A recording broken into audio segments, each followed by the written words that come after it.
Le chant des sirènes. Le chant des sirènes. Bonsoir chères auditrices et auditeurs de Westrack Radio, vous êtes dans votre émission féminine, féministe, humaniste, égalitaire, locale et confinée, le chant des sirènes.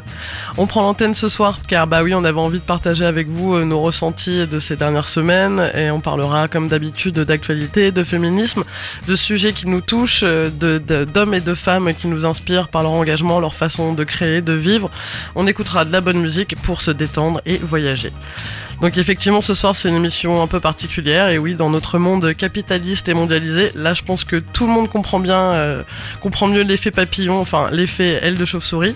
Bref, ce monde qui nous amène à vivre à 100 à l'heure, à vendre notre temps de vie disponible, qui nous intime que le temps c'est de l'argent et qu'il faut toujours être en action, de peur d'être laissé sur le bas-côté de la route, que procrastiner et ne rien faire, c'est mal. Eh bien, je trouve que rester chez soi, consommer moins, profiter de ce temps pour réapprendre à s'ennuyer, se poser sur son lit, les yeux dans le vide, à contempler le plafond, regarder par la fenêtre, admirer l'oiseau qui vole, libre comme l'air. Eh bien, tout ça, c'est très anticonformiste, même si pour l'occasion, c'est subi. Essayons de prendre le côté positif de ce confinement car c'est une première historique et ça se représentera pas de sitôt, du moins je l'espère. Le terme slow life prend tout son sens, vivons au rythme des graines qui germent et poussent tranquillement, chaque jour un peu plus, vivons lentement au rythme de la nuit, attention. This is the rhythm of the night, oh yeah, the rhythm of the night, this is the rhythm of my life, oh yeah, the rhythm of my life. Voilà, bon bref. Ce soir, en visioconférence avec moi, Caro, en pyjama. Salut Marie. Coucou Caro, ça va ? Non, pas du tout. J'ai un pantalon, des chaussures et un soutien-gorge. Mais par contre, je suis pas épilée. Ah, très bien. On a aussi Oriane. Coucou Oriane. Bon, moi, je suis à moitié en jogging quand même, donc... Oui, t'as raison, moi aussi. Et on a aussi Virginie. Coucou Virginie. Oui, salut. Mais moi, j'ai pas de chaussures, voilà, c'est comme ça. Mais le reste est clean. J'ai cru que t'allais dire, je suis toute nue, mais bon. Du coup, je commencerai bien par un petit tour de vos appartements afin de savoir ce que vous faites de vos journées, du coup, en ces temps confinés, avec ces jours sans fin. Caro, qu'est-ce que tu fais, toi ? Est-ce que tu télétravailles ? Qu'est-ce que tu fais de tes journées ? Alors oui, je télétravaille assez péniblement. Mes collègues et l'environnement de travail me manquent. Je suis pas très productive, mais il y a des jours avec et des jours sans. Donc j'apprends à me laisser aller les jours où je suis moins motivée. Et puis après, je me surprends à apprécier d'être casanière, donc qui fait d'habitude plein de choses. Je me surprends à, justement, comme tu disais tout à l'heure, apprécier, regarder le plafond et rester allongée sur mon lit pendant 10 minutes à rien faire. Mais après, j'écoute beaucoup d'émissions de radio, j'écoute Westrack quasiment toute la journée, j'écoute beaucoup de musique, je cuisine. Et je binge-watch pas plus que ça, je regarde pas plus de séries, de films que ça, en fait. Non, voilà, mais ça va. Bon. Tant mieux, c'est très bien. Et vous les filles, du coup, Oriane, qu'est-ce que tu fais, toi ? Alors, moi, je télétravaille pas, puisque je suis du coup au chômage technique, on peut dire. Comme je travaille dans la restauration, c'est un peu compliqué de télétravailler pour servir des cafés en Bluetooth. Et du coup, je m'occupe comme je peux. J'essaie de reprendre aussi pas mal la lecture que j'avais quand même un petit peu abandonné avec mon rythme important de travail. J'essaie de faire un peu de yoga aussi pour me donner un peu une activité tous les jours et pas me laisser aller à être que sur mon lit à lire et à regarder des films. Et puis aussi, on a essayé avec mon copain du coup de construire un petit potager à l'arrière de l'appartement. Donc on teste des activités manuelles qui nous font un peu sortir aussi, même si on est quand même confinés, mais au moins on est dehors, quoi. Cool, des bonnes initiatives en tout cas. Et toi Virginie, ça va ? Oui, ça va. Après 15 jours, c'est un petit peu plus agréable la vie parce que je télétravaille aussi et finalement, je suis contente de marquer le temps du week-end, par exemple, qui est très, très apprécié. C'est vrai que c'est un trop quand le travail continue, parce qu'il y a des activités qui peuvent continuer ou qui sont associées à des services essentiels. C'est ça qu'on se rend compte. Mais ça reste finalement, on est libéré des transports. Voilà, les moyens technologiques, merci Internet, nous permettent d'être en relation avec nos collègues et puis notre environnement amical aussi, ça c'est très important. J'avoue, moi je suis un peu saisie, je commence à vivre mieux la situation, à mieux dormir. C'était pas évident et du coup je me suis mis au yoga. Et j'adore me faire des petites attestations de sortie, justifiées. Tu les écris à la main? Donc, je l'ai mis dans une boîte précieuse. Ça fera des trésors à partager après. C'est clair qu'il faut essayer de compiler peut-être toutes les attestations de tout le monde avec les différentes excuses qui peuvent être trouvées. Ça pourrait être marrant. Oui, c'est pareil, je conserve mes attestations et je conserve des photos de chaque visioconférence, que ce soit pro ou perso, et j'en ferai un petit album, je pense, à la suite pour garder une petite trace. Ce sera mon journal de confinement à moi. Trop bien. J'ai hâte de voir ce petit journal. Ouais.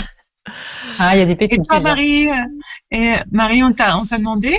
Oui, alors non, moi, c'est vrai qu'après les premiers jours où c'était un peu compliqué parce que, voilà, avec toutes ces nouvelles, on sait pas trop comment ça va se passer. Et puis après les premières journées, moi j'ai un petit garçon de 2 ans, donc pas de crèche et tout ça. Donc c'est vrai que les journées sont un peu longues et voilà, faut l'occuper, ce petit bout qui est plein de vie. Voilà, j'ai eu un petit stress en me disant waouh, je vais être femme au foyer en fait pour les prochaines semaines, ça va être compliqué parce que on adore nos enfants mais on n'est pas habitué à les avoir H24 voilà. Mais là ça commence à aller mieux aussi au bout d'une semaine où voilà, on s'habitue à ce jour sans fin, on prend des petites habitudes et puis voilà, puis mon conjoint lui fait de la radio travail puisque bon voilà, Mathieu qui anime la radio aussi le matin et puis qui a plein de qualités mais qui n'est pas cuisinier non plus, donc c'est moi aussi qui fais à manger parce que j'aime bien manger, donc voilà, tout ça occupe pas mal les journées, puis trouver des petites activités pour Francis, faire de la pâte à modeler, de la peinture, sortir dans le jardin, tout ça, et puis voir aussi un peu les copains en visio, c'est assez cool quoi. Mais tout va bien, on n'est pas malade, donc voilà, on n'a pas à se plaindre, on a un petit jardin en plus, donc voilà, tout va bien. Donc avant de commencer par les petites news, je vous propose d'écouter un petit morceau de Public Practice, c'est mon anglais qui est toujours aussi bon. C'est un groupe post-punk de Brooklyn. Aujourd'hui, ils partagent leur single extrêmement accrocheur qui s'appelle Compromised, qui traite de la gymnastique morale à laquelle beaucoup d'entre nous luttent quotidiennement juste pour être un humain dans ce monde, explique le chanteur Sam York. Comment équilibrer notre désir de plaisir matériel avec notre besoin d'être considéré comme moral et bon? Quoi de plus important, la chaussure ou d'où elle vient? Eh bien, écoutez, pour choisir, on écoute Compromised de Public Practice tout de suite.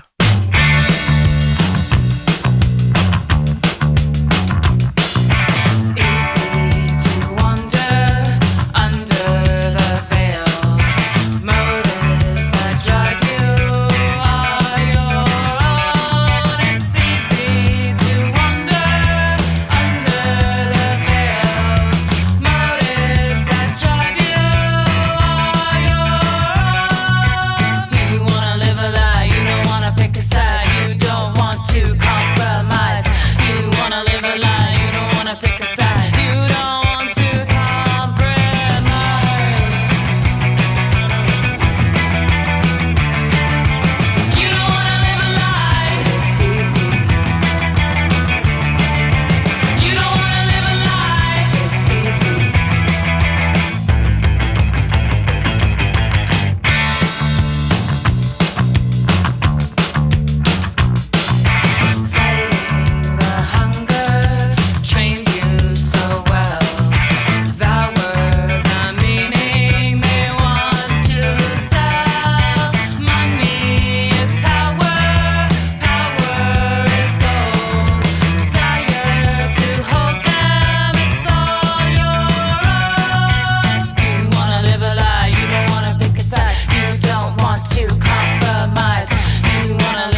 Vous êtes toujours dans le chant des sirènes. On vient d'écouter Public Practice et on enchaîne avec les news.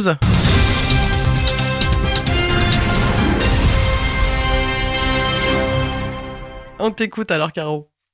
Alors, grand défi cette semaine de trouver une actualité féministe, une nouvelle qui concerne les femmes qui ne traitent pas du Covid-19. Donc, j'ai trouvé une petite information, ma foi assez sympathique, qui concerne la Tunisie. Et la Tunisie a un nouveau billet avec une femme en image sur ce billet de banque. D'accord. Donc voilà, un nouveau billet fait son apparition avec le portrait d'une femme dessus en Tunisie. C'est une grande première. Jusqu'au milieu du XXe siècle, si les femmes étaient représentées sur les billets, c'était plutôt comme décoration ou pour représenter une fonction, des allégories. Et c'est depuis une cinquantaine d'années que les femmes qui ont marqué l'histoire marquent aussi de leur portrait les billets de banque. Et donc, depuis vendredi, c'est vendredi, je ne sais plus quel jour, 27 mars, il y a donc un billet de 10 dinars à l'effigie de Tawida Benchek, la première femme médecin du Maghreb. Un hommage à cette femme, mais aussi à la femme tunisienne dans le secteur scientifique. Donc, Madame Benchek devient la première Tunisienne à obtenir son bac en 1929 et entame ensuite des études de médecine à Paris. Elle revient en Tunisie en 1936 et ouvre un cabinet de pédiatrie puis de gynécologie à Tunis. Elle dirigera le service de maternité des 2 hôpitaux de Tunis de 1955 à 1977. Elle décède en 2010 à l'âge de 101 ans. Donc voilà, une femme qui a marqué l'histoire de la Tunisie qui se retrouve sur un billet de banque. Bon, c'est une bonne nouvelle. Bon oui, voilà, c'était une petite nouvelle fraîche. Et puis, deuxième nouvelle, c'est la Nouvelle-Zélande qui dépénalise l'avortement. Alors jusqu'ici, l'interruption volontaire de grossesse en Nouvelle-Zélande était considérée comme un crime prévoyant jusqu'à 14 ans d'emprisonnement, sauf en cas de danger avéré pour la vie de la mère. Là, je me suis dit, bon, déjà, bonne nouvelle, dépénalisation de l'avortement, c'est toujours une bonne nouvelle, mais ça a sonné un peu étrange dans ma tête, car pour moi, la Nouvelle-Zélande, c'était pas forcément un pays conservateur, pas placé dans les pays radars oppresseurs envers les femmes. Donc, j'ai fait quelques recherches sur ce pays que je ne connais finalement absolument pas. Donc, la Nouvelle-Zélande, c'est une monarchie constitutionnelle à démocratie parlementaire, membre du Commonwealth. Donc, le pays reconnaît la reine Elisabeth comme monarque. Elle possède le titre de reine de Nouvelle-Zélande. Il y a un gouverneur, il y a un premier ministre, voilà. Donc, en gros, une représentation de la population tout à fait normale. Et la Nouvelle-Zélande s'est même montrée assez progressiste en de nombreux points. De nombreuses femmes y occupent d'un point de vue politique des fonctions importantes. Preuve en est l'élection de la dernière Premier ministre en 2017, Jacinda Ardern, qui aujourd'hui a 40 ans. Troisième femme à occuper ce poste de Premier ministre, le plus haut dans la sphère politique néo-zélandaise. Donc, comme un truc qui cloche dans cette annonce. Et en vérité, ce texte qui donc pénalisait l'avortement datait de 1961 et n'avait jamais été réellement appliqué aux femmes subissant un avortement. Par contre, rien n'était fait pour faciliter cet acte. De nombreuses barrières se dressaient pour pratiquer cette intervention. Et désormais, puisque les avortements sont considérés comme une question médicale dans ce pays, les choses devraient être facilitées pour les femmes qui ont besoin d'y avoir recours. Ce qui finalement me ramène au Covid. Je ne peux pas m'en empêcher. Rappelons que même si le droit à l'avortement est légal depuis 1975, merci Simone, en France, il est devenu ces dernières années de plus en plus compliqué d'accéder à l'IVG, à l'interruption volontaire de grossesse. Des médecins peuvent refuser de les pratiquer, des centres de planning familiaux et des centres d'IVG ferment. Bref, l'accès à l'IVG est de plus en plus complexe et peut parfois faire perdre du temps si précieux quand on doit recourir à cette intervention. Donc, le délai est très important et forcément dans ce temps de Covid, une sénatrice, Laurence Rossignol, a déposé une proposition d'amendement le 19 mars dernier, un amendement visant à rallonger les délais légaux pour pratiquer une IVG dans le cadre du projet de loi urgence Covid-19.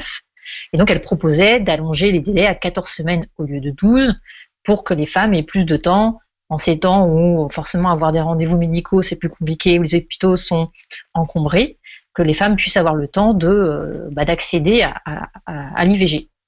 Eh bien, cet amendement a été refusé par les ministres de la Santé et du Travail.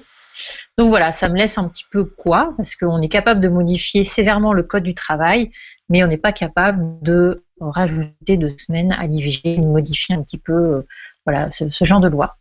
Voilà pour les nouvelles. Ouais. Malheureusement, une grande partie de l'Assemblée nationale étant composée d'hommes, ne doit pas se sentir concernée par ce sujet. Donc, ils cherchent pas à en prendre la pleine mesure, quoi. Tout à fait, ouais. Puis en temps d'urgence, on se dit que ce genre de choses, ce sont un peu accessoires, mais en fait, Pas pour les personnes se concernées. retrouver avec un enfant pas désiré, c'est pas accessoire, quoi. Ouais, c'est clair. Et ben moi j'avais quelques petites news aussi, je sais pas si vous avez vu, mais je vous conseille la série animée qui vient de sortir sur France 5, qui est adaptée de l'œuvre graphique de Pénélope Bagieux, Les Culottés, on vous en a déjà parlé plein de fois dans l'émission. Donc cette BD qui dresse des portraits de femmes qui n'en font qu'à leur tête, au destin extraordinaire et qui ont fait changer le monde, des femmes oubliées par l'histoire. Et ben là c'est réalisé en dessin animé. Alors c'est produit par Silex Film, qui est une boîte de prod dont l'équipe est exclusivement féminine. L'intégralité des voix de la série est doublée par Cécile de France. Donc voilà, la première saison est disponible depuis le début du mois. Il y a 30 épisodes de 3 minutes 30 pour passer un peu de temps en bonne compagnie et ça fait du bien. Et puis les filles, on en avait parlé aussi sur notre petite discussion Le Chant des baleines. Le livre de Mona Chollet que j'ai commencé, qui s'appelle Chez soi. Donc voilà, qui définit un peu le domicile, qui traite en fait, qui donne la définition du domicile tout au long de l'ouvrage de Mona Chollet. Donc voilà, c'est un espace à l'écart de la vie sociale, aimer rester chez soi, c'est se singulariser, faire défection, c'est s'affranchir du regard et du contrôle social. Et il permet à son habitant de se réfugier, de se ressourcer et finalement de se réassurer une disponibilité et donc une maîtrise par rapport à ses activités et ses relations sociales. J'ai commencé, franchement ça a l'air très intéressant et voilà, ça met à l'honneur justement les personnes qui sont un peu casanières et c'est très intéressant. Je vous en reparlerai prochainement. Et moi, je suis comme toi, suite à vos conseils, j'ai découvert cet ouvrage-là, j'ai commencé aussi, je suis moins avancée, mais ce que j'ai vu, c'est que ça tend aussi à revaloriser le chez soi, le logis, qui est souvent un peu péjoratif, voilà. Notamment pour les femmes, qui est leur domaine réservé, mais c'est de manière péjorative, mais c'est vraiment un lieu universel aussi, la maison. Donc vraiment, vraiment, c'est à conseiller et en accès libre en ce moment. Oui, tout à fait, c'est en accès libre. D'ailleurs, on mettra le lien dans le podcast de l'émission. Tu fais bien de le dire, Virginie. C'est l'éditeur, ouais, en version numérique. Ouais, tout à fait. Et je vous propose de faire une petite pause musicale. On va écouter un morceau d'une jeune chanteuse qui s'appelle Cadillac. On avait déjà passé un morceau dans la dernière émission. Donc c'est une chanteuse mannequin française, originaire du Sénégal. Elle multiplie les facettes avec talent. Après avoir défilé pour Hermès, Stella McCartney, dansé pour Yel, A$AP Rocky ou écrit pour Azealia Banks, Cady, de son vrai nom, se lance à son tour dans la musique. Donc sa musique est à l'image de sa vie, déterminée et combative, à l'image de ses références, de Mia Grace Jones, en passant par Jamie XX. La française mélange une multitude d'influences et affirme une identité musicale aux frontières de l'électro, du rap et du hip-hop alternatif. On écoute un petit morceau qui s'appelle Coucou.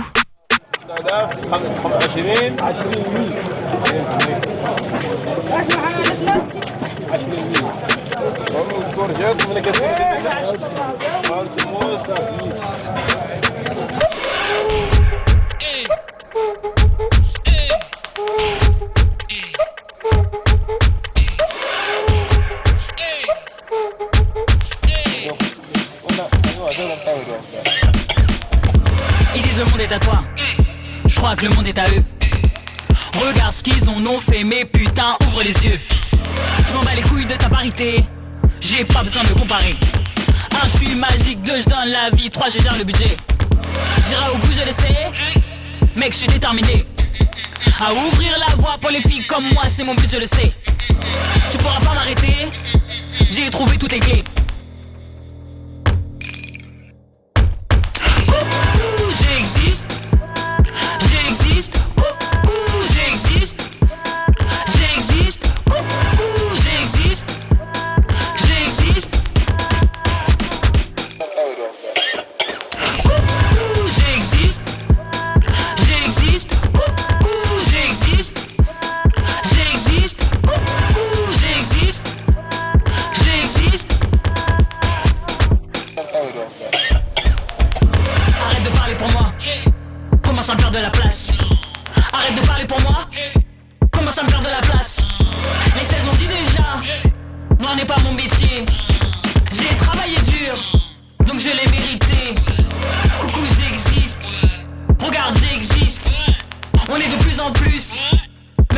c'est vite. Qu'est-ce qu'on fait maintenant? C'est maintenant ou jamais. Bah vas-y. J'existe. J'existe. J'existe. J'existe. J'existe. J'existe. J'existe.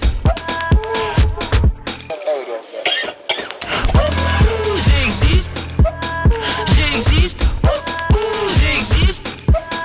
J'existe. J'existe. J'existe.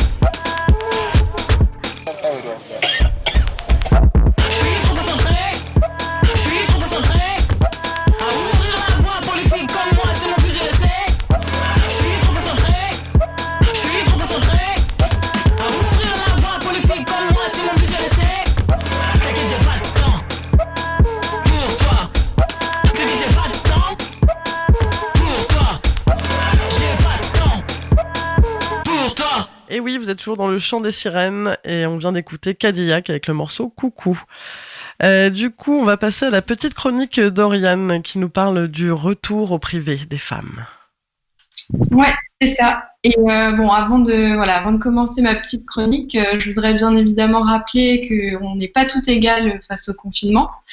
Je ne sais pas si vous en avez entendu parler, mais récemment, on a constaté quand même une augmentation de 30% des violences conjugales. Donc clairement, quand on voit des chiffres aussi terribles, voilà, pour ma part, je m'estime hyper privilégiée dans mon confinement. Voilà, moi sinon je travaille pas comme je le disais au début, je suis au chômage, mais j'ai quand même le privilège de pouvoir être oisive dans un contexte pas vraiment anxiogène, puisque je suis confinée dans mon appartement avec mon amoureux et mon petit chat, donc quand même tout va bien. Mais voilà, en cette période étrange de Covid-19, je me suis demandé ce qu'a impliqué réellement le confinement pour les femmes, parce que, qu'on se le dise, c'est pas juste rester chez soi. Être confiné, c'est aussi retourner dans l'espace privé, et c'est un espace qu'on avait quand même mis très longtemps à quitter, ou du moins à choisir en pleine conscience d'y rester. Finalement, être privé de sortie, c'est être privé d'exprimer son potentiel hors du foyer. Pour les hommes, ou du moins pour certains hommes, ça va être plutôt une parenthèse, voilà, un petit peu hors du temps, un moment un peu étrange, mais qui va prendre fin d'ici quelques semaines. Pour les femmes, ça nous renvoie à une période plus sombre, celle où nous étions les objets, ou tout au plus des catalyseurs de potentiel masculin. Nous étions là pour que tout se passe bien au sein du foyer, afin que les hommes ne se focalisent que sur une chose, c'est leur réussite personnelle. Donc, fort heureusement, les femmes, voilà, comme on a pu le voir avec les exemples de Caroline ou de Virginie, on n'est pas toutes obligées de rester à la maison sans travailler. Donc, voilà, la technologie, elle nous permet quand même de continuer à exercer notre activité. Le problème, c'est que le foyer, il devient aussi l'espace de travail, et donc il est complexe de faire une distinction pure et simple de ces deux sphères. Et c'est cette perméabilité qui, à mon sens, pose problème. Cette charge mentale dont nous avons déjà parlé et qui nous pousse à anticiper les besoins du foyer, à y répondre, à nous oublier faute de temps pour penser à soi, ben, cette charge mentale, elle est décuplée car on peut plus y échapper en fait. Et on ne dispose pas non plus toute d'une chambre à soi comme l'avait théorisé Virginia Woolf. Donc en l'occurrence pour elle c'était un espace qui lui servait à écrire ses romans, mais qui aujourd'hui semble vital pour les femmes afin qu'elles restent sujets de leur vie et qu'elles soient pas toujours au service de l'autre. Bon alors vous me direz, on peut tout de même s'évader grâce aux réseaux sociaux par exemple. Or j'observe quand même qu'avec l'épidémie de Covid-19, il y a des travers qui se sont développés, voilà, qui existaient déjà avant l'épidémie, mais qui sont amplifiés, on va dire. Voilà, parce que les réseaux sociaux, en fait, ils sont devenus la quasi seule fenêtre qu'on peut avoir sur le monde, finalement. Donc, on va avoir des petites tendances quand même à ses pieds, on répond à des commentaires stupides, on polémique sans vraiment savoir pourquoi, on relaie des informations qu'on n'a pas forcément vérifiées, on se compare, on s'envie. Parce qu'en fait, on aurait pu se dire que finalement, ce confinement, c'était plutôt chouette, c'était un moyen aussi d'être moins pressurisé par le regard d'autrui. Or, notre éducation de femmes, elle nous pousse à toujours nous projeter à anticiper, à penser à l'après-coronavirus. Et justement, sur Internet, on a quand même pu lire de très nombreux commentaires sexistes, comme par exemple, je ne sais pas si vous l'avez vu, cette vidéo humoristique, et je mets des grands guillemets quand même à humoristique, de Camini qu'il a fait sur les geeks. Il a posté il y a quelques jours sur Facebook. Et en fait, dans ce petit épisode comique, le comédien décrit les garçons geeks comme jouant à Resident Evil et les filles à Animal Crossing. Bon, déjà, il y a quand même un ton qui est assez réducteur, puisque d'un côté, on a les garçons qui jouent à des jeux d'action et les filles qui jouent à des petits jeux tout mignons chez elles. Mais il va plus loin. Il parle aussi des filles non geeks qui, elles, passeraient leur temps à se plaindre car elles paniquent à l'idée de ne plus trouver de fond de teint dans les supermarchés. Donc voilà, ensuite j'ai un petit peu lu les commentaires en dessous de cette vidéo. Alors apparemment pour certains cette remarque elle était anodine, mais en fait elle en dit long sur nos comportements. Et justement dans un très bon article de Chic Magazine intitulé Avec le confinement, le sexisme, toute voile dehors, la doctorante Sophie Barrel, elle rappelle que la culture de l'injonction et de l'oppression au corps féminin, elle traverse largement le temps et l'espace et les murs de nos maisons n'y sont pas moins perméables. Donc autrement dit, on a tellement intériorisé ce devoir d'être belle qu'on se l'impose à nous-mêmes alors que potentiellement on ne doit pas performer notre genre. Pour le formuler encore différemment, on est censé ne pas être dans la représentation. Pourtant, j'imagine que bon nombre d'entre nous, on continue soit à s'épiler ou à se maquiller ou à faire du sport dans un but purement esthétique. Enfin voilà, des activités qu'on pratique toutes plus ou moins et loin l'idée de moi de culpabiliser les femmes, parce que même moi je l'ai intériorisé totalement cette injonction. Voilà, j'essaie quand même de m'en détacher, mais je suis pas non plus totalement hors de la société. Mais voilà, finalement, je me dis que ce temps de réflexion que nous avons peut-être pour nous-mêmes, du moins pour celles qui en disposent, ça pourrait être intéressant de le prendre et de le mettre à profit pour se distancer, pour réfléchir à ce qui est vital, ce qui est nécessaire et ce qui, au contraire, nous prend un temps fou et qui nous confine, même hors période de Covid-19, dans cette sphère malsaine du paraître. Et donc, voilà, c'est pas parce qu'on est confiné qu'on devrait arrêter de chambouler la société patriarcale dans laquelle on vit, et c'est ce qu'on fait avec le chant des sirènes. Merci Oriane, big up, big up. Oui, parce qu'on se voit aussi en visio, donc ouais, je reviens. Bah oui, toutes ces injonctions qu'on a effectivement intériorisées, et voilà, on fait avec et on fait du mieux qu'on peut. Je vous propose de réécouter un autre petit morceau qui est un petit groupe qui... Marie, est-ce qu'on peut juste réagir à ce que vient de dire Oriane ? Bien sûr. Oui, alors levez la main. Vas-y, Caro. D'ailleurs, c'est pour ça on se met la main avec Virginie.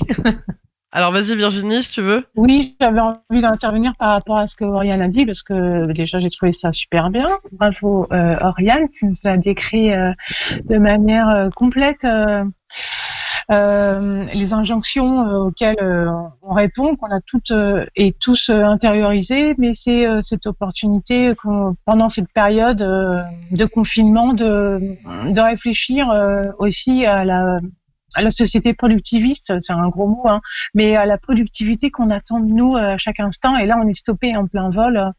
Et c'est peut-être l'occasion de réfléchir aussi à ce qui est essentiel et finalement la compétitivité dans le monde compétitif dans lequel on est, en fait, hommes et femmes, il faut toujours être jeune, parfait, en forme, avoir le bon moral. Voilà, c'était ça. C'était ça auquel je pensais. Et Caro, tu voulais rebondir aussi ? Oui, je suis complètement d'accord avec Oriane et Virginie par rapport à ce que dit Virginie. C'est vrai que, en plus, avec les réseaux sociaux, il y a forcément la question du paraître, elle est hyper importante. Enfin, elle est surtout sur Instagram, la photo, l'image, c'est l'essentiel de ce réseau-là. Ce qui rend pour certaines personnes cette situation hyper violente, parce qu'en fait, on n'est pas tous dans le même bateau. Et on n'est pas toutes dans le même bateau, comme tu disais, Oriane. C'est clair que nous, on est des sacrés privilégiés. Et quand tu as des femmes qui vont travailler en première ligne, je peux plus entendre cette expression, je la supporte plus, mais en tout cas qui vont travailler pour qu'on puisse aller se nourrir, donc dans les supermarchés, ou qui vont travailler comme aides-soignantes, ou qui vont travailler dans les hôpitaux, parce que c'est quand même majoritairement des femmes, mal payées en plus. En fait, elles se prennent tous les conseils dans la tronche de comment s'occuper, comment ne rien faire. Regardez comment j'ai fait une super recette avec mon enfant. Et je comprends, c'est normal, tout le monde a envie de partager, a envie d'échanger, parce que c'est hyper flippant comme situation. Mais en même temps, pour toutes ces personnes-là qui sont obligées d'aller travailler, c'est très violent, je trouve.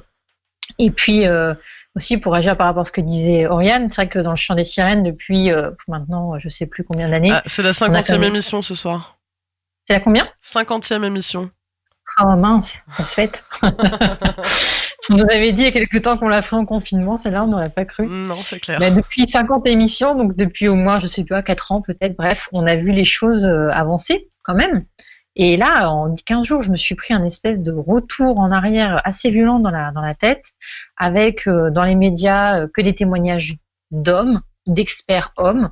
Quand les femmes interviennent, c'est pour parler de comment on s'occupe à la maison et quels sont les tutos beauté, sport, cuisine. Donc vraiment là, on repart à fond dans les clichés, comme si sous couvert de crise, on pouvait tout se permettre.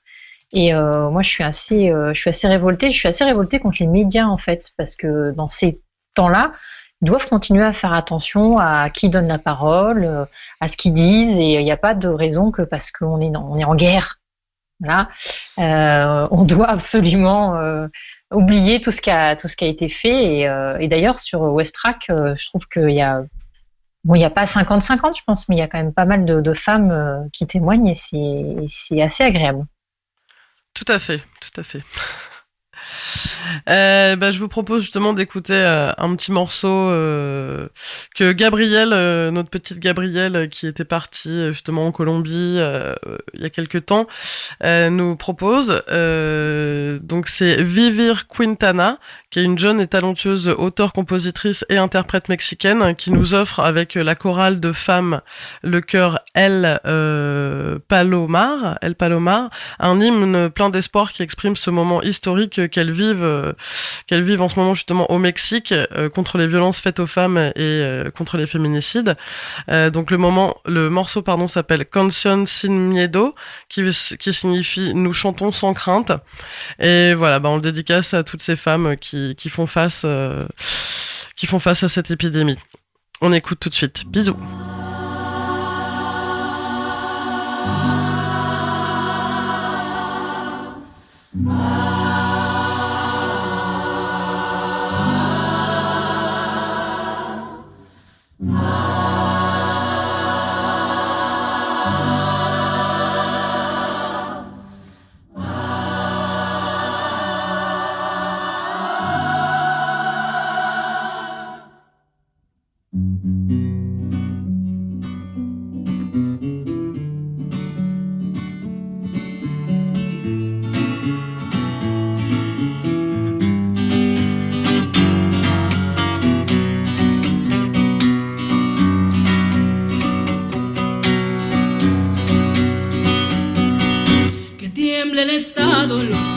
Las calles, que tiemblen los jueces y los judiciales. Hoy a las mujeres nos quitan la calma, nos sembraron miedo, nos crecieron alas. A cada minuto de cada semana nos roban amigas, nos matan hermanas, destrozan sus cuerpos, los desaparecen. No olvide sus nombres, por favor, señor presidente. Por todas las compas marchando en Reforma, por todas las morras peleando en Sonora, por las comandantas luchando por Chiapas, por todas las madres buscando en Tijuana. Cantamos sin miedo, pedimos justicia, gritamos por cada desaparecida. Que resuene fuerte, nos queremos vivas, que caiga con fuerza el feminicida. Yo todo todo lo incendio, yo todo lo rompo. Si un día algún fulano te apaga los ojos, ya nada me calla, ya todo me sobra. Si tocan a una, respondemos todas. Soy Claudia, soy Esther y soy Teresa. Soy Ingrid, soy Fabiola y soy Valeria. Soy la niña que subiste por la fuerza. Soy la madre que ahora llora por sus muertas. Y soy esta que te hará pagar las cuentas. Justicia, justicia, justicia. Por todas las compas marchando en Reforma, por todas las morras peleando en Sonora, por las comandantas luchando por Chiapas, por todas las madres buscando en Tijuana. Cantamos sin miedo, pedimos justicia, gritamos por cada desaparecida. Que resuene fuerte, nos queremos vivas, que caiga con fuerza el feminicida, que caiga con fuerza el feminicida.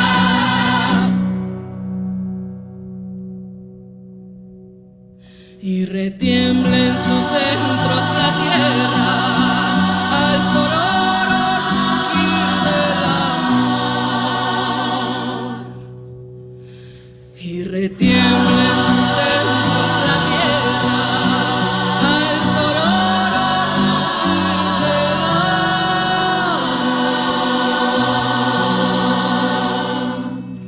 amor. Ok, donc Virginie, tu avais des petites infos à nous donner, des petites réflexions? Oui, tout à fait. Je me suis inspirée de mon quotidien de télétravailleuse et je suis allée regarder à côté parce que c'est vrai qu'on s'est organisé très vite. Hein. En un jour ou deux, en un week-end, c'était l'évidence qu'on allait plus aller dans les locaux de l'entreprise, qu'on allait venir chercher son ordinateur et l'installer chez soi.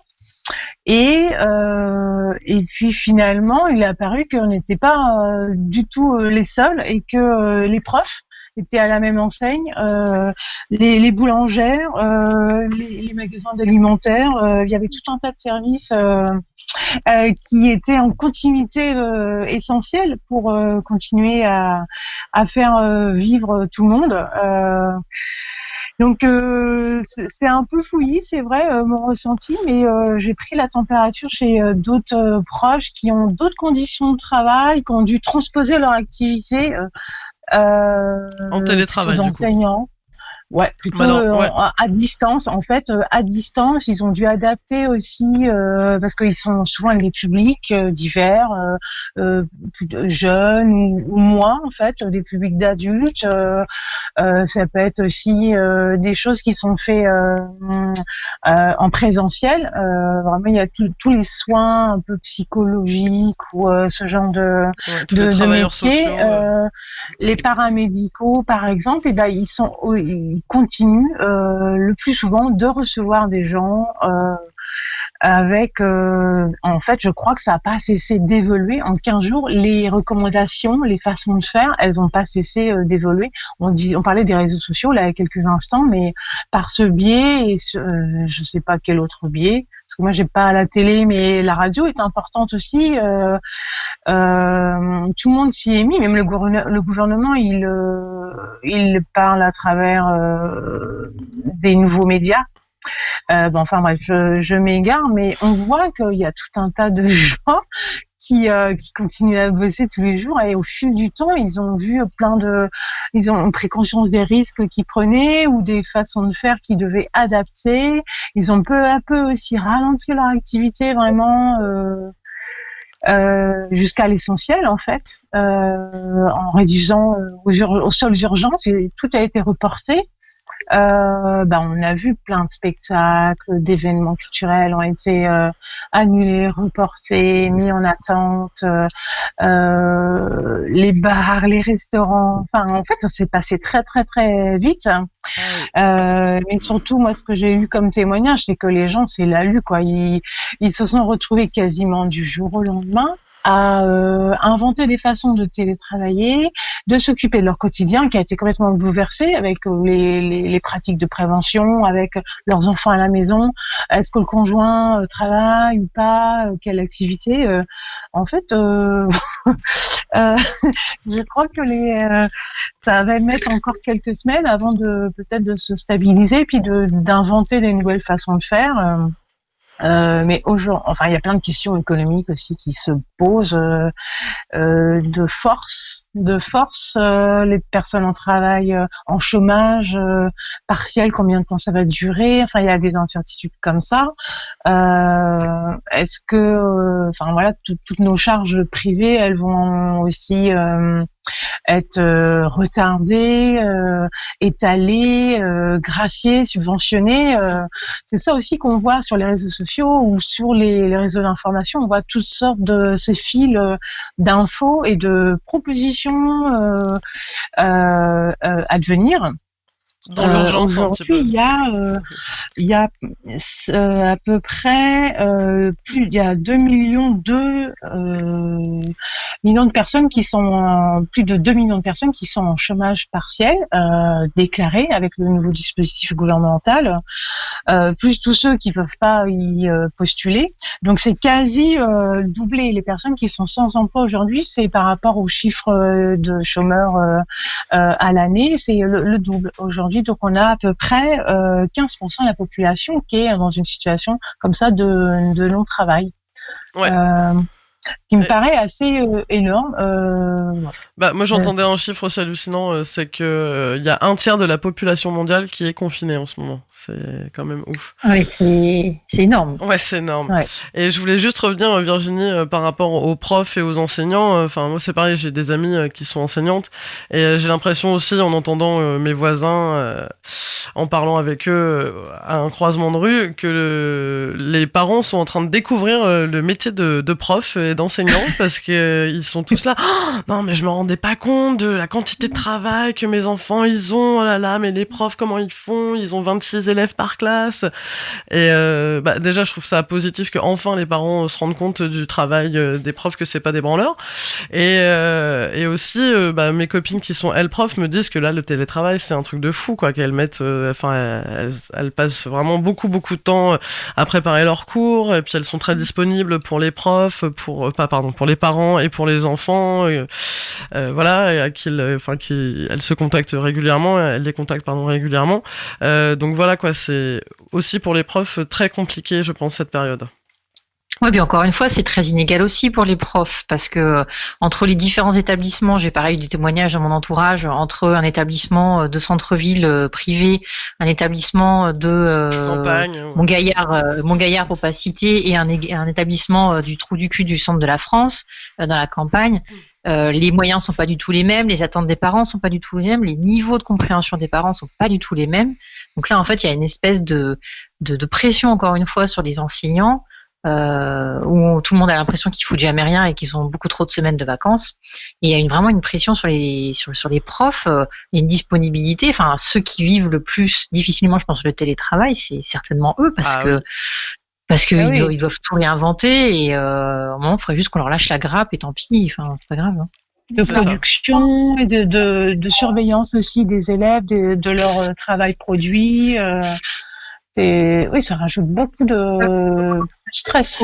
Je pense qu'il y a aussi l'inégalité dans les foyers, parce que pour nous, voilà, on a Internet avec une bonne connexion et tout va bien, mais si tu es dans un foyer où c'est un petit peu plus précaire, déjà, t'as peut-être pas forcément un ordinateur à domicile, enfin, on sait pas. Et là, on part du postulat, en fait, que tout le monde a les mêmes chances, alors que pas du tout, finalement. Et ça rajoute un supplément d'inégalité, je pense, pour certains. T'as des éléments comme ça qui ont été réajustés, enfin des entraides qui se sont mis en place, parce que le simple fait de devoir imprimer des cours ou des exercices, c'était pas du tout une évidence ni une réalité dans chaque foyer.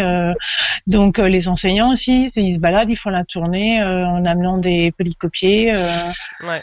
Et en fait, il y avait une remarque qui était aussi par rapport au productivisme, qui était liée en disant les parents, ils se rendent compte de notre travail, mais ils en font trop. en fait. Aussi, parce que l'interaction personnalisée, individualisée, elle se fait pas autant que les parents ils pensent qu'il faut faire. C'est-à-dire, eux, ils pensent qu'il faut faire 8 heures par jour avec l'enfant.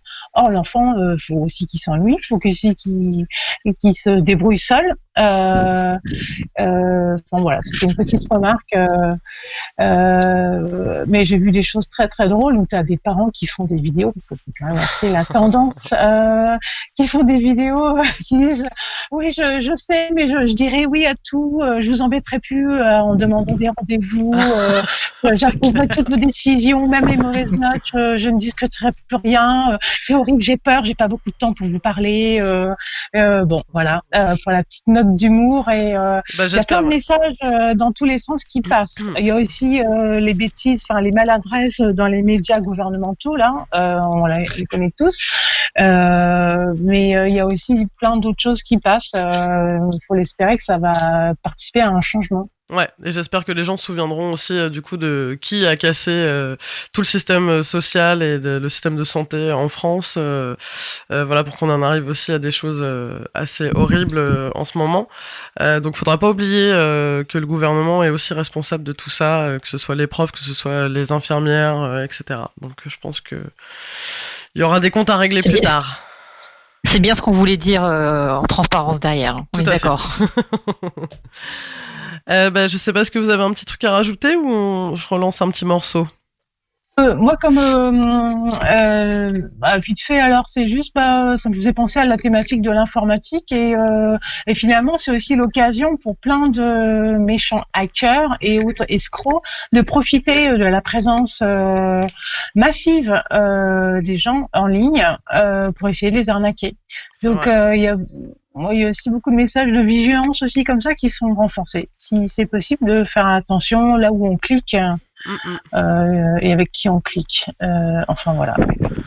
Ok, merci Virginie en tout cas pour toutes ces petites commentaires et tout ça. Et moi je vous propose un petit peu de tendresse et une petite musique, un petit morceau plutôt d'un groupe qui s'appelle Koriki, qui est un peu un all-star band qui vient de Washington DC, à New York, qui est composé de Ami Farina qui joue de la batterie, Joe Lally qui joue de la basse et Ian McKay qui joue de la guitare. Ils chantent tous les trois. Ils sont formés depuis 2015. Koriki, ils ont jamais fait de concert avant 2018. Ils ont enregistré leur premier album qui sort justement le 27 mars sur le label Discord, qui est le label de Ian McKay. Donc évidemment, si pour les connaisseurs, vous connaissez sûrement le groupe Fugazi, dont Ian McKay fait partie et Joe Lally également, et The Evans aussi, qui était un autre projet de Ian McKay et de Ami Farina. Donc voilà, on écoute un morceau de Koriki qui s'appelle Kill Clean, comme quoi.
clean kill, it's a clean kill, it's a clean kill, but it's not clean.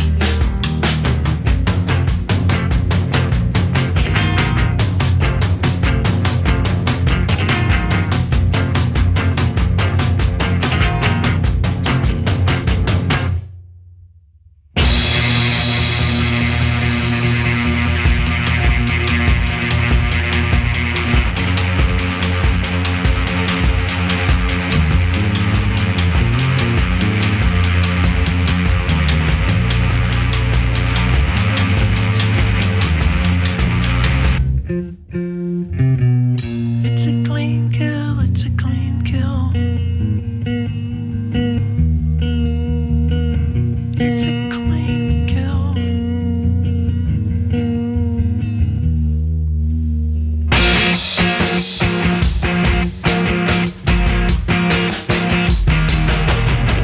Not enough soap and water, never enough soap and water.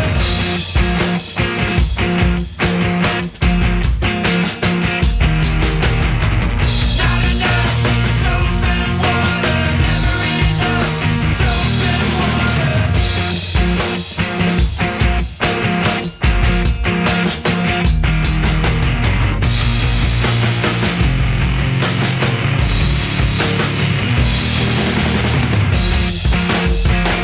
Vous êtes toujours dans le chant des sirènes. On vient d'écouter Koriki avec le morceau Kill Clean. Et on va passer aux recommandations de Caro. Oui, une recommandation en particulier, parce que bon, comme tout le monde, on va pas se mentir, je passe une bonne partie de mes journées à errer sur les réseaux sociaux quand même si j'ai mis en place des stratagèmes pour éloigner au maximum ce téléphone comme infesté du virus le plus loin possible de moi. J'arrive quand même pas à tout à fait m'en défaire et je vais assez régulièrement sur les réseaux. Et entre deux errements, je me plonge dans Facebook et Instagram à regarder des recettes de pain à la cocotte que je ne ferai jamais puisque j'ai pas de cocotte, à lire des articles où le mot Covid-19 est cité à peu près 150 fois, à me gaver d'images, citations humoristiques et même en tout genre au sujet du confinement. Ma préférée, c'est celle où on voit la fameuse scène de l'homme de Tiananmen dressé droit face au char de l'armée chinoise avec la légende « Voilà ce qui arrive quand tu vas acheter du PQ et des pâtes ». Bref, je zone, me tirant un peu plus vers le bas de mon envie de ne rien faire, et parfois on voit dans son cercle d'amis des personnes partager des choses intéressantes. Et j'ai vu alors passer une recommandation pour une série de docus animés sur arte.tv, Les espionnes racontent. Tiens, ça parle pas du confinement, c'est animé et ça parle de femmes, qui plus est des femmes qui ne se voient pas, donc tout ce qu'on aime ici aux sirènes. Le topo de cette série documentaire, c'est de savoir à quoi ressemble en vrai une espionne. Parce que oui, dans l'imaginaire commun, déjà, un espion, c'est un homme, brave et valeureux, dans un costume 3 pièces avec un attaché-caisse. Alors, une femme, c'est éventuellement une espionne, ok, qui jouerait des atouts charmes pour faire flancher sa cible, forcément. Et donc, dans cette série documentaire qui s'appelle donc Les espionnes racontent, qui est disponible actuellement sur arte.tv, c'est Chloé Aberhart, journaliste, qui s'est lancée dans un livre Les espionnes racontent et qui est ici pour Arte adapté en série animée. Après de longues recherches, 5 années quand même, entre Paris, Washington, Moscou et Tel Aviv, car oui, c'est pas simple de faire parler celle qui devait rester discrète, elle trouve l'appui d'un ancien de la DGSE à la retraite qui l'aide dans sa méthodologie et dans ses recherches. Et donc, elle sort un livre, il y a quelques années déjà, qui s'appelle Les espionnes racontent. Et donc, dans cette série animée, on y découvre par exemple le parcours de Geneviève. Alors Geneviève, ça sonne bien espionne, hein. Et pourtant, Geneviève, c'est une ancienne des services intérieurs français, à la DST plus précisément, pendant la guerre froide, donc dans les années 70. Pas de femme aventurière, ni tête brûlée, Geneviève, aujourd'hui, elle vit dans un pavillon cossu de la banlieue parisienne. Dans les années 60, elle a son premier enfant, très jeune, à 22 ans, mais elle se rend très vite compte que la vie de femme au foyer, très peu pour elle. Son mari, qui travaillait alors à la DST, l'aide à avoir un poste. Donc, dotée d'un très bon esprit de synthèse et de très grandes qualités rédactionnelles, elle est affectée à la division anti-soviétique, une division très recherchée à ce moment-là. Elle est donc chargée d'alimenter et de tenir à jour le fichier des attachés commerciaux soviétiques présents sur le sol français et de détecter dans ce vivier les espions du KGB sous couverture, chargés notamment de recruter des sources dans les entreprises stratégiques françaises. Un vrai travail de fourmi. En 1972, elle est une des premières femmes à passer et obtenir le concours d'inspecteur de police, qu'elle passe pour garantir son emploi au sein du service. Elle ne gravit malheureusement pas les échelons, car peu de postes sont réservés aux femmes, 16 sur 200 à cette époque, et que pour monter en grade, il aurait fallu qu'elle s'éloigne de sa famille pour suivre une formation pendant longtemps, pas trop au bout du jour dans les années 60-70. Un jour, le responsable de la division anti-soviétique lui confie une mission de surveillance. Elle devait attendre qu'un client descendu à un hôtel ouvre ses volets. Elle se pose à un café, après quelques heures d'attente, c'est chose faite, et elle court en informer son responsable, qui la félicite grandement et lui dit qu'elle a collaboré à une opération exceptionnelle. Rien de bien affolant au regard de ce que Geneviève a fait. Pour elle, elle n'a pas fait grand-chose. Et c'est ce que nous montre justement cette série documentaire, c'est que bien évidemment l'espionnage, les renseignements généraux, c'est surtout ça, du recueil d'informations, de l'analyse de données, pas forcément des opérations tonitruantes, mais un vrai travail de fourmi, d'observation et de perspicacité. Alors, il n'y a que 6 épisodes, malheureusement. Alors, plutôt que de perdre 10 minutes sur Facebook, lancez un épisode de temps en temps. Ça dure 7 minutes, c'est passionnant. D'une part, parce qu'on revit des grands moments de l'histoire vus de l'intérieur, la guerre froide, la Stasi, et même des conflits que moi je ne connaissais même pas. De deux, parce qu'il y a quelque chose de piquant dans ces histoires d'espionnage, et il y a quand même des personnages un petit peu, surprenants. Et de trois, parce que ces femmes espionnes avaient grandement besoin de raconter leur histoire et de montrer à quel point, comme dans beaucoup de domaines, elles ont énormément contribué et elles ont énormément été oubliées. Voilà, donc ça s'appelle Les espionnes racontent et c'est disponible sur arte.tv. Cool. Ça a Il y l'air a de quoi renouveler le mythe de l'espionne Mata Hari qui utilisait son corps et voilà, on peut aussi utiliser sa tête. Exactement, il y a plein de portraits très chouettes. Je vous recommande. cool. Bah, on le mettra aussi sur le podcast de l'émission, bien sûr, avec le lien qui va avec. Et bah, merci les filles. Pour conclure, bah, moi, je voulais aussi parler de toutes les petites initiatives qui font plaisir, que ce soit consommer local par nos petites AMAP qui viennent nous livrer ou des petits producteurs maraîchers locaux, voilà, qui peuvent encore travailler un petit peu et faire des livraisons de bons produits. Les petites attentions de voisines, copines qui fabriquent des masques pour des caissières, des gens qui sont confrontés au fait de continuer à travailler en cette période bien étrange. Voilà, des bonnes initiatives. Les filles, je sais pas si vous en avez quelques-unes aussi qui vous ont touché ou... Moi, en tout cas, juste que je remarque que, heureusement, dans tout ce qui se passe, il y a les solidarités qui se recréent un peu sous de nouvelles formes. Et j'espère juste que ça va continuer après le coronavirus et que quand il y aura plus l'épidémie, qu'on va pas retourner la tête baissée dans nos travers à juste produire et à en oublier notre part d'humanité. Donc voilà, j'espère juste que ça va continuer. Ouais, j'espère aussi. Caro. Et par exemple, j'ai passé une info, oui, comme quoi les supermarchés là se tournaient vers les producteurs locaux qui ne pouvaient pas écouler les producteurs alimentaires locaux qui ne pouvaient pas écouler leur stock parce que pas de restaurant, pas de restauration publique, etc. Donc du coup, les grands supermarchés s'engageaient à acheter des produits essentiellement français. Alors déjà, quand j'entends ça, je me dis mais comment ça peut être possible que ce ne soit pas le cas aujourd'hui? Ouais, c'est clair. Mais en tout cas, voilà, ça c'est une décision qui est prise en ce moment. J'espère que ça continuera. Et puis oui, comme toi, je suis allée à la boulangerie l'autre jour et puis les vendeuses avaient des petits masques cousus main. Et donc elle m'expliquait que c'était une cliente qui leur avait déposé. Voilà, donc oui, heureusement, il y a plein de choses positives. Il y a une plateforme où on peut s'inscrire et proposer ses services. Et il y a beaucoup de gens qui se sont inscrits. Et voilà, ça réveille aussi beaucoup de choses chez tout le monde parce qu'on a envie d'être utile quand même malgré tout dans cette période. Tout à fait, ouais. Virginie, un petit truc à rajouter ? Je pense qu'on va tous mûrir. Mûrir ou mourir ? J'ai eu peur, hein. C'était ça ta blague de fin d'émission ? Blague de l'office de tourisme. Il faut pas se laisser abattre.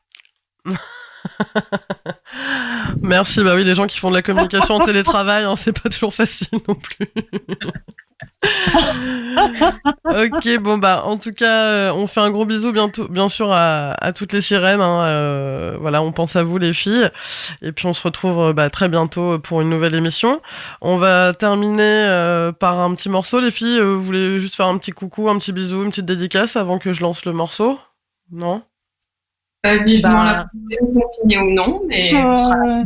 C'est cool, c'est reparti le chant des sirènes. Ouais, voilà, on va continuer, on va repréparer des petites émissions comme ça, c'est rigolo aussi. Donc on va écouter un dernier morceau qui nous a été conseillé aussi par la petite Gabrielle. Enfin, je dis petite, mais parce que je l'aime beaucoup, mais c'est une petite mais grande femme. Donc le groupe s'appelle Kolinga, qui signifie aimer en lingala, donc c'est une langue du Congo-Brazzaville. Un nom qui reflète parfaitement ce duo né dans le Pays Basque, à l'initiative de la chanteuse Rebecca Mbungu et du guitariste Arnaud Estor, tous deux adeptes du métissage des genres et des cultures. Le duo a mis de côté ses loopers et s'est fait sextet pour magnifier son élégant cocktail d'afro-folk, de jazz et de groove, au service d'une puissante poésie humaniste. Le morceau qu'on va écouter, c'est un hommage à la sororité des femmes opprimées dans le monde et à la force née de l'amour. Pour illustrer cette ode à la puissance des femmes, le clip de ce morceau qui s'appelle Nguya Nagnaya. Désolé, je vais écorcher le truc. Gaia Nagai met en scène 5 danseuses venant d'univers différents, 5 femmes qui parlent d'une seule voix, puissante et fière, exprimant la liberté de leur corps avec la danse comme résistance, qu'elle soit contemporaine ou traditionnelle. Je vous lis juste un petit extrait des paroles qui m'ont beaucoup touchée. Je t'aime et parfois je n'ai rien en retour. Toi, l'homme à qui j'ai donné la vie. La mienne est si peu chère à tes yeux, mais je suis forte, bien plus que tu ne le crois. Et mon pouvoir est immense, bien plus fort et bien plus beau que tout celui que tu convoites. Mon pouvoir, c'est d'aimer et mon amour soigne le monde. Voilà, on écoute le morceau de Kolinga qui s'appelle Ngaya Nagai. Désolé pour la prononciation. Voilà, on vous fait des gros bisous et puis on pense fort à vous. À la prochaine, salut. Bon courage. Bisous.